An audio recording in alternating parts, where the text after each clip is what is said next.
The switch no one sees. What if I told you that you, yes you, could become a monster, and not even know it?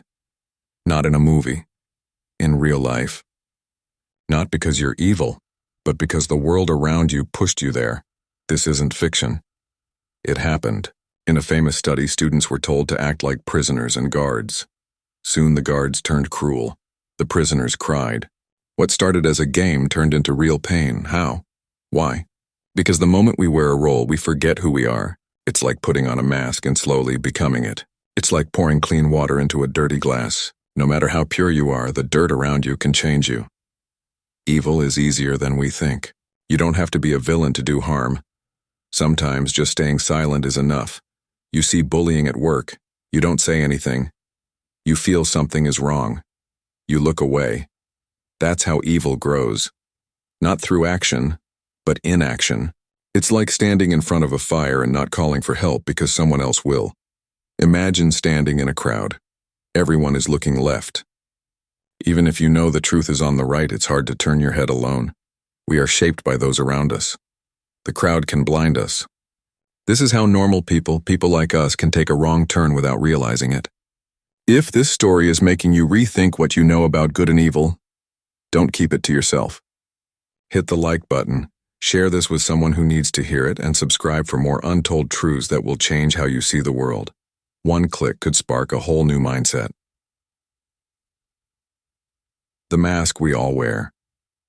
Ever pretended to smile when you were sad? We all wear masks. The real danger begins when we forget to take them off. When you are given power, like a boss or a teacher, how do you treat others? That power can slowly change your heart. One small rude word becomes a habit. One punishment turns into pleasure. Example: a boss scolds an employee in front of others. He says it's for discipline, but inside he enjoys the control. That's the quiet beginning of cruelty. Power is like sugar. Sweet at first, but take too much and it makes you sick without you noticing. One small choice at a time. No one wakes up and says, "Today, I'll be evil." It starts small, a joke, a lie, a push, slow steps that lead us far from who we used to be.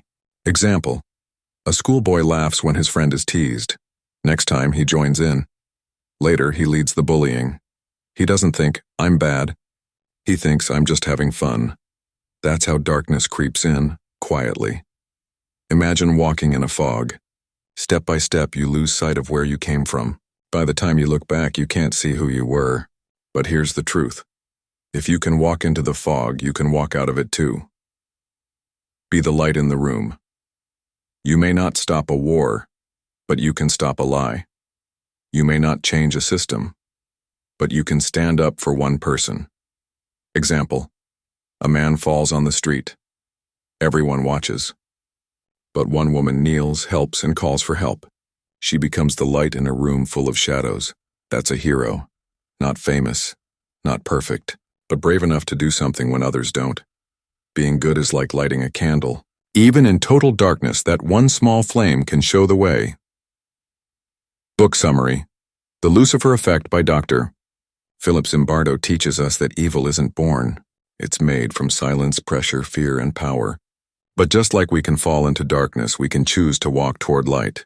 Every day we get a choice: wear the masks or be real, follow the crowd or lead with courage, the devil whispers. But your voice can be louder. Now you know the truth. Sometimes it's not the person, but the place, the power, or the silence that leads to evil. If this opened your eyes, don't scroll away. Like this video to keep these deep stories alive. Share it with someone who always believed they'd never do wrong. And subscribe right now, because the next story might just change the way you see yourself.